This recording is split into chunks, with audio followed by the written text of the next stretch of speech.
Talk about the field day. I think, you know, we called this the Marianna Field Day. Right, fall field day. Yeah, I think we're probably going to have one here in the spring when everything is in bloom. So this is the fall. What's the day? This is 11/12 time in the spring out here when the wild azaleas and the Adamasco lilies and the buckeyes and just a host of beautiful and rare plants are in full bloom. And we will be sure and get some of our good naturalists like Guy Anglin and Lee Brooks to see if we can't peg down the weekend in which those will be blooming for a spring field day out here.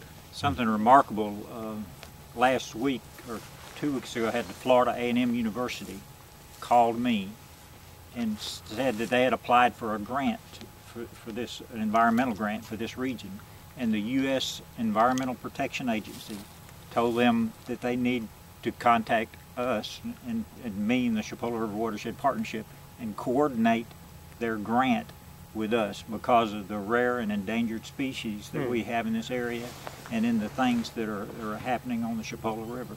So basically the regional office of the Environmental Protection Agency designated this area here as a target area for study and research.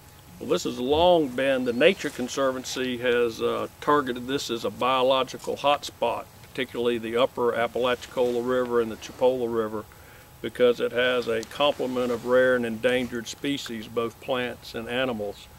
And it's designated as one of the 5 most biologically diverse hotspots in North America. And so it's not just the city of Marianna that's special, but I mean the Apalachicola Bay and Estuary is a United Nations estuarine reserve, biosphere reserve. The state of Florida has designated that as a National Estuarine Research Reserve, and the water in this river, which is predominantly like right now spring fed, because this river, the Chipola, cuts down into the top of the Florida aquifer, is part of what keeps the Apalachicola Bay and estuary healthy, where we grow most of the oysters in Florida, as much as 12% in the nation. And then most people don't know this, but the impact of the Apalachicola River affects the fin fishery, meaning grouper and snapper and trout and redfish and shrimp and crabs and a host of other valuable commercial species out 300 miles. That's all the way to Tampa, Florida. So, you know, we need to remember, I think it was John Muir that said everything's connected to everything else. And the water flowing by here right now, being the Apalachicola Bay, depending on what the flow is, right now it's pretty low and pretty slow. But at times of the year, it's probably 3, 4, 5 days. Probably takes 8 or 10 or 12 now. But this is an important area, and it's just, I was quoting Jeff Gore, who is a bat person, biologist with the Department of Environmental Protection.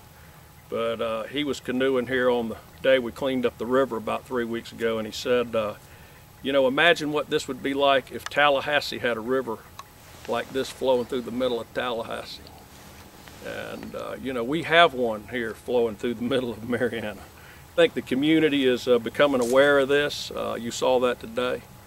And I'm very optimistic and positive. You hear a lot of negative things today, but there's an awful lot of good too, and this is one of them. I agree with that. This has been a destination for botanists for many years. There have been books written about botanists that came here and were interested in the plants. We got a bird person here in a minute can tell you all about that, which is equally interesting. But doctors like Dr. John Gorey, who invented refrigeration in Apalachicola, there's a book called Journeys in Paradise that explains the botanists for the last 200 years that have come to this area because of the interesting plants and animals. It's one of the 6 areas in the United States that have the rare and endangered species only found here. There are only 6 other places in the United States that have comparable genre of rare endangered species. And that's what I wanted to flyway, say. Aren't we? Yes, yeah, and migratory flyway. that's what I want to say is all this diversity for birding. It's fabulous. You've got these fields, you got the woods, the forest, open sky here. You can see flyovers right now. We got a bird flying down there. We got back here. We got the Oh, we got butterflies, birds. We got the pileated woodpecker back here calling. Pretty soon we're going to get the owl. I just found this on the walk. Barred owl. And then you have the river. You have all the wading birds. Just saw kingfisher when I walked out of there. Nice. So it's a thing I always like to say, just get out there. And that's your education. You got to get out there. I saw a cedar waxwing today too. That's my favorite bird. Just Bunch one? of them.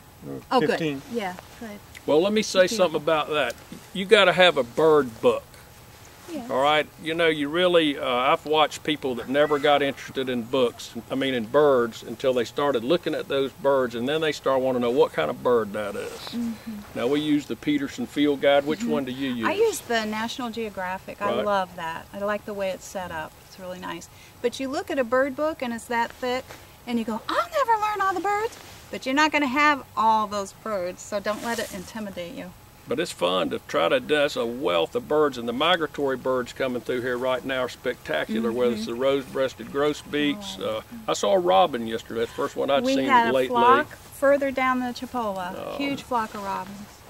So it's a year-long fun time place, and when it's cool in Florida like it is right now, in the fall, in the spring, in the winter, it's a good time to be out. So we'll just say we are at the Hinson Conservation and Recreation Area, which is about 1 mile south of the courthouse in Marianna, Florida, on the east side of Highway 73.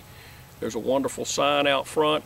The park is opened, I think, every day except maybe Christmas. But anyway, it's open almost every day from sunup to sunset. And so you are welcome to come down here, bring your kayak, or just come down and take a nice walk.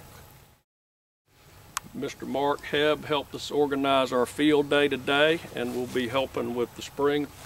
Anna Layton is our favorite bird person. There are some other ones that come around and do wonderful work.